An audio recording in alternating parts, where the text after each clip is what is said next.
Harry Potter and the Sorcerer's Stone. CHAPTERONE, the boy who lived, Mr. and Mrs. Dursley of number 4 Privet Drive, were proud to say that they were perfectly normal, thank you very much. They were the last people you'd expect to be involved in anything strange or mysterious because they just didn't hold with such nonsense. Mr. Dursley was the director of a firm called Grunnings, which made drills. He was big, beefy man with hardly any neck, although he did have large mustache. Mrs. Dursley was thin and blonde and had nearly twice the usual amount of neck, which came in very useful as she spent so much of her time craning over garden fences, spying on the neighbors. The Dursleys had a small son called Dudley, and in their opinion there was no finer boy anywhere. The Dursleys had everything they wanted, but they also had secret, and their greatest fear was that somebody would discover it. They didn't think they could bear it if any found out about the Potters. Mrs. Potter was Mrs. Dursley's sister, but they hadn't met for several years. In fact, Mrs. Dursley pretended she didn't have a sister because her sister and her good-for-nothing husband were as un-Dursleyish as it was possible to be. The Dursleys shuddered to think what the neighbors would say if the Potters arrived in the street. The Dursleys knew that the Potters had a small son, too, but they had never even seen him. This boy was another good reason. Keeping the Potters away, they didn't want Dudley mixing with child like that. When Mr. and Mrs. Dursley woke up on the dull gray Tuesday our story starts, there was nothing about the cloudy sky outside to suggest that strange and mysterious things would soon be happening all over the country. Mr. Dursley hummed as he picked out his most boring tie for work, and Mrs. Dursley gossiped away happily as she wrestled screaming Dudley into his high chair. None noticed large, tawny elf letter past the window. At 8:30, Mr. Dursley picked up his briefcase, pecked Mrs. Dursley on the cheek, and tried to kiss Dudley goodbye, but missed because Dudley was now having a tantrum and throwing his cereal at the walls. Little Teck chortled Mr. Dursley as he left the house. He got into his car and backed out of number 4's drive. It was on the corner of the street that he noticed the first sign of something peculiar. Cat reading map. For a second, Mr. Dursley didn't realize what he had seen. Then he jerked his head around to look again. There was Tabby Cat standing on the corner of Privet Drive, but there wasn't map in sight. What could he have been thinking of? It must have been trick of the light. Mr. Dursley blinked and stared at the cat. It stared back. As Mr. Dursley drove around the corner and up the road, he watched the cat in his mirror. It was now reading the sign that said Privet Drive. No, looking at the sign, if cats couldn't read maps or signs. Mr. Dursley gave himself a little shake and put the cat out of his mind. As he drove toward town, he thought of nothing except large order of drills he was hoping to get that day. But on the edge of town, drills were driven out of his mind by something else. As he sat in the usual morning traffic jam, he couldn't help noticing that there seemed to be a lot of strangely dressed people about. People in cloaks. Mr. Dursley couldn't bear people who dressed in funny clothes, the get-ups you saw on young people. He supposed this was some stupid new fashion. He drummed his fingers on the steering wheel and his eyes fell on a huddle of these weirdos standing quite close by. They were whispering excitedly together. Mr. Dursley was enraged to see that couple of them weren't young at all. Why, that man had to be older than he was and wearing an emerald green cloak. The nerve of him! But then it struck Mr. Dursley that this was probably some silly stunt. These people were obviously collecting for something. Yes, that would be it. The traffic moved on, and a few minutes later, Mr. Dursley arrived in the Grunnings parking lot, his mind back on drills. Mr. Dursley always sat with his back to the window in his office on the 9th floor. If he hadn't, he might have found it harder to concentrate on drills that morning. He didn't see the owls swoop past in broad daylight, though people down in the street did. They pointed and gazed open-mouthed as owl after owl sped overhead. Most of them had never seen an owl even at night time. Mr. Dursley, however, had perfectly normal owl-free morning. He yelled at 5 different people. He made several important telephone calls and shouted a bit more.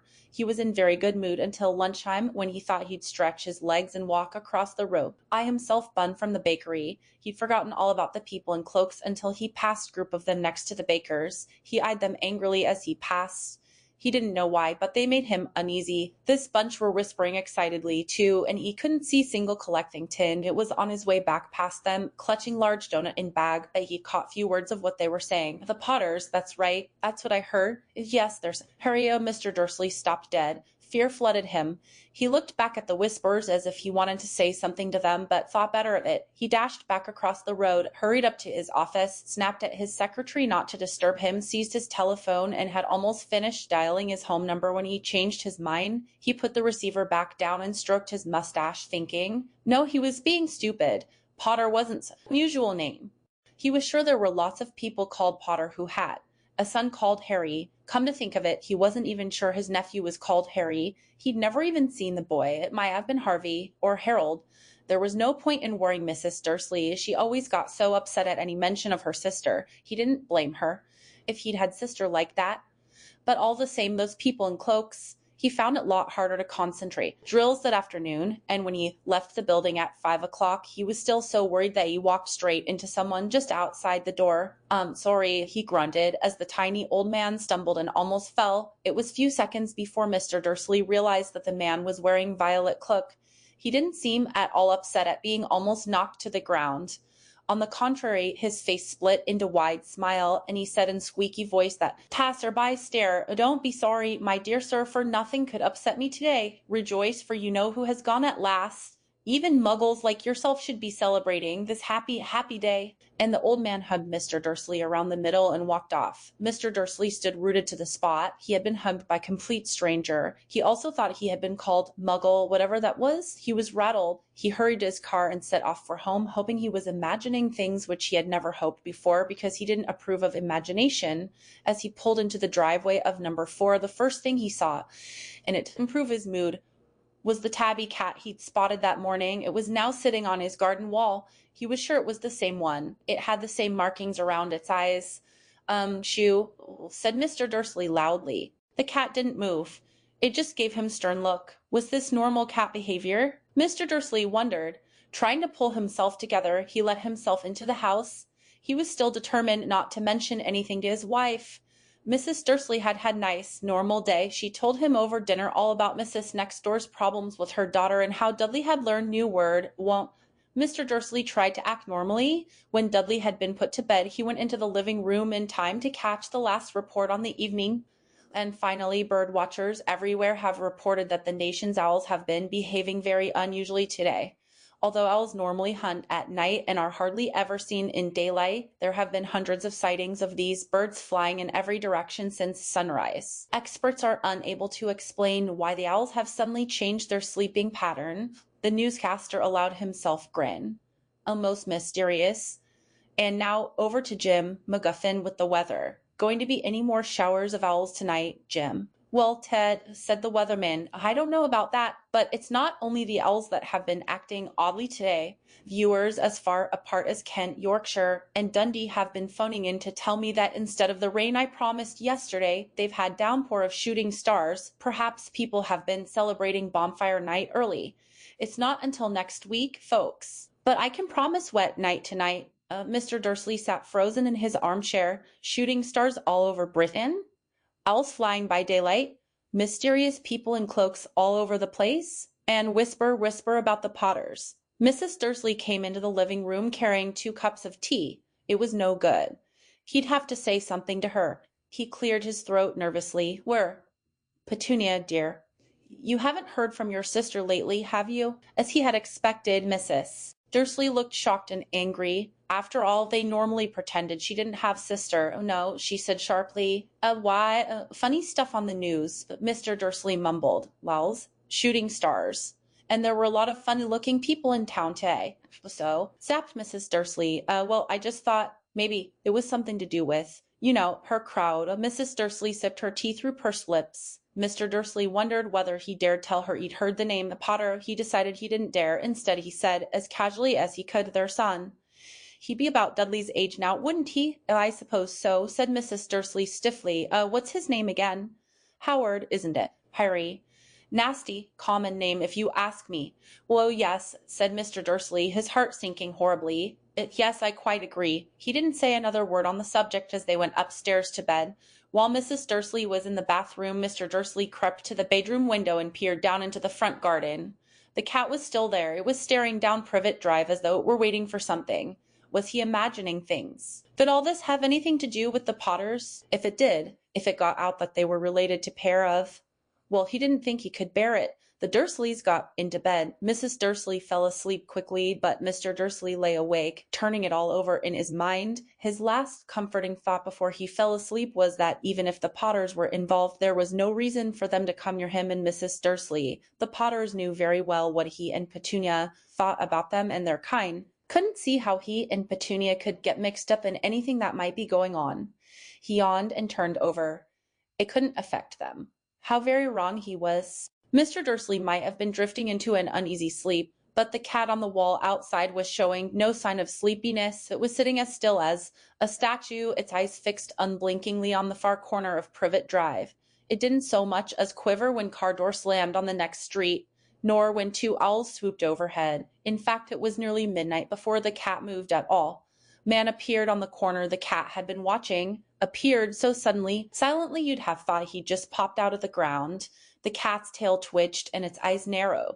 Nothing like this man had ever been seen on Privet Drive. He was tall, thin, and very old, judging by the silver of his hair and beard, which were both long enough to tuck into his belt. He was wearing long robes, purple cloak that swept the ground, and high-heeled, buckled boots. His blue eyes were light, bright, and sparkling behind half-moon spectacles. His nose was very long and crooked, as though it had been broken at least twice. This man's name was Albus Dumbledore. Albus Dumbledore didn't seem to realize that he had just arrived in street, where everything from his name to his boots was unwelcome.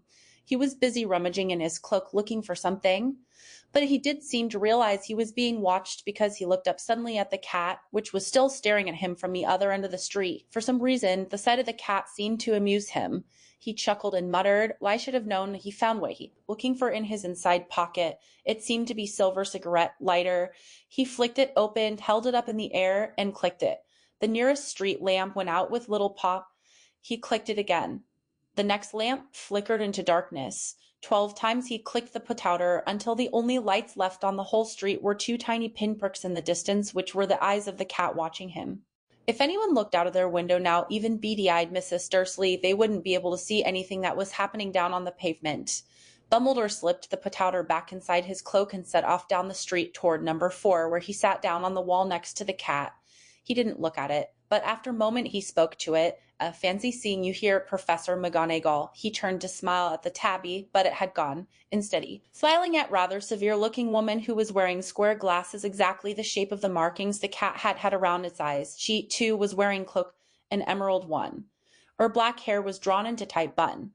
She looked distinctly ruffled. "How did you know it was me?" she asked. "My dear Professor, I've never seen cats sit so stiffly." "Ooh, you'd be stiff if you'd been sitting on brick wall all day," said Professor McGonagall. All day. "When you could have been celebrating." "I must have passed dozen feasts and parties on my way here." Professor McGonagall sniffed angrily. "Oh yes, everyone's celebrating, all right," she said impatiently. "If you'd think they'd be a bit more careful, but no.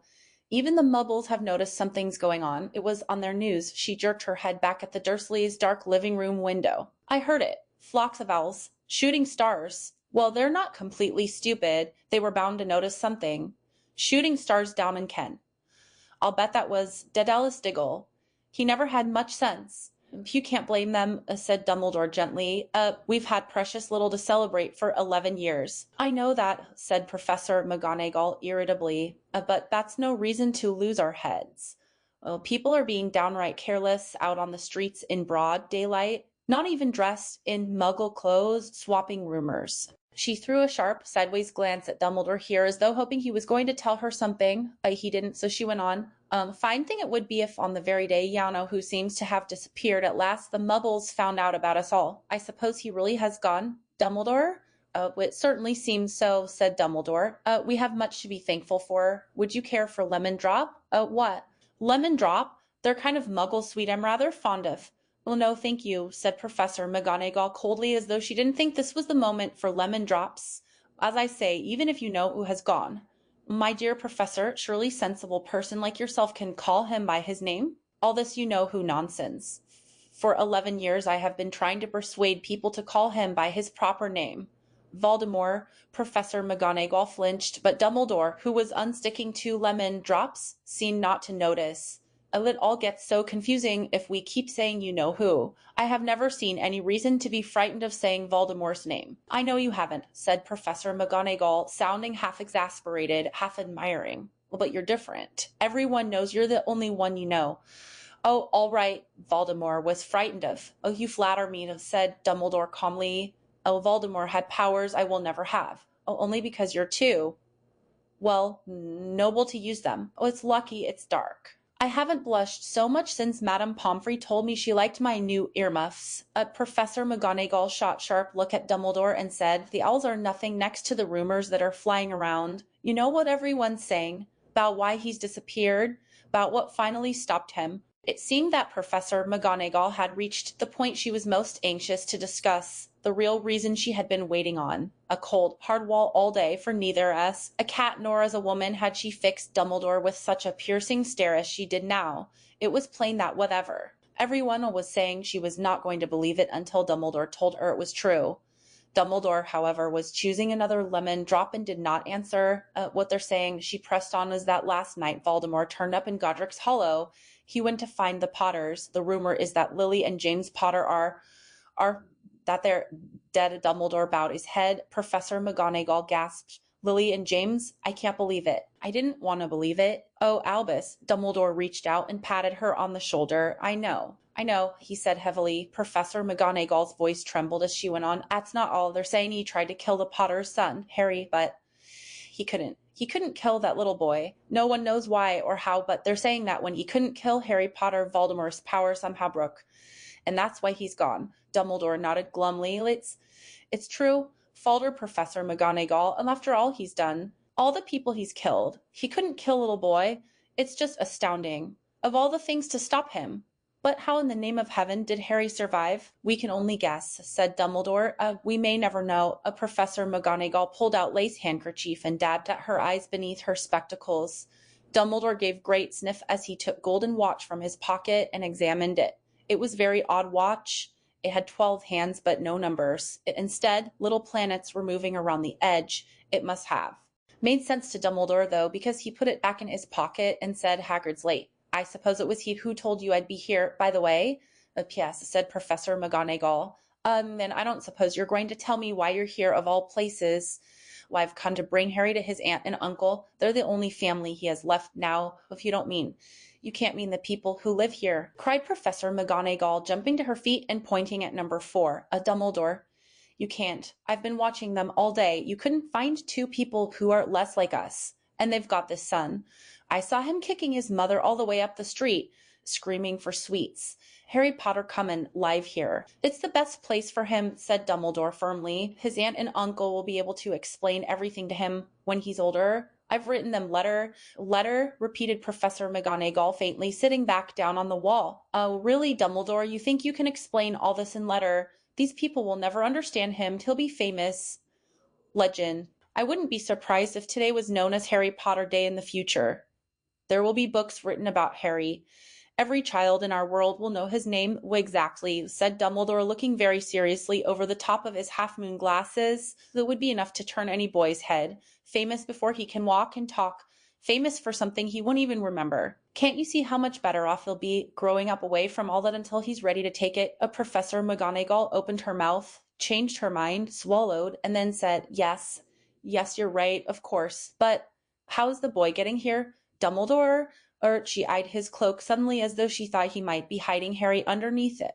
Hagrid's bringing him. Ooh, you think it wise to trust Hagrid with something as important as this. Why would trust Hagrid with my life? Said Dumbledore. Oh, I'm not saying his heart isn't in the right place, said Professor McGonagall grudgingly, but you can't pretend he's not careless. He does tend to. What was that? Low rumbling sound had broken the silence around them. It grew steadily louder as they looked up and down the street for some sign of headlight. It swelled to roar as they both looked up at the sky. And huge motorcycle fell out of the air and landed on the road in front of them. If the motorcycle was huge, it was nothing to the man sitting astride it. He was almost twice as tall as normal man and at least 5 times as wide. He looked simply too big, loud, and so wild. Long tangles of bushy black hair and beard hid most of his face. He had hands the size of trash can lids, and his feet in their leather boots were like baby dolphins. In his vast, muscular arms he was holding a bundle of blankets. Hagrid, said Dumbledore, sounding relieved. At last. And where did you get that motorcycle? Borrowed it, Professor Dumbledore, sir, said the giant, climbing carefully off the motorcycle as he spoke. Young Sirius Black lent it to me. I've got him, sir. Well, no problems were there. No, sir. House was almost destroyed, but I got him out all right before the muggles started swarming around. He fell asleep as we was flying over Bristol. Dumbledore and Professor McGonagall bent forward over the bundle of blankets. Inside, just visible, was Baby Boy, fast asleep. Under a tuft of jet black hair over his forehead, they could see curiously shaped cut like bolt of lightning. Was that where? Whispered Professor McGonagall. Yes, said Dumbledore. He'll have that scar forever. Couldn't you do something about it, Dumbledore? Even if I could, I wouldn't. Scars can come in handy. I have one myself above my left knee that is perfect map of the London Underground. Well, give him here, Hagrid. We'd better get this over with. Dumbledore took Harry in his arms and turned toward the Dursleys' house. Could I say goodbye to him, sir? Asked Hagrid. He bent his great, shaggy head over Harry and gave him what must have been very scratchy, whiskery kiss. Then, suddenly, Hagrid let out howl like wounded dog. Hissed Professor McGonagall to awake the muggles. Massa sorry, sobbed Hagrid, taking out large, spotted handkerchief and burying his face in it. But Isa C can't stand it. Lily and James dead.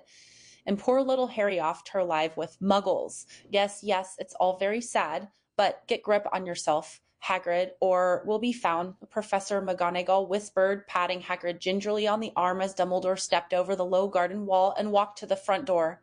He laid Harry gently on the doorstep, took letter out of his cloak, tucked it inside Harry's blankets, and then came back to the other two.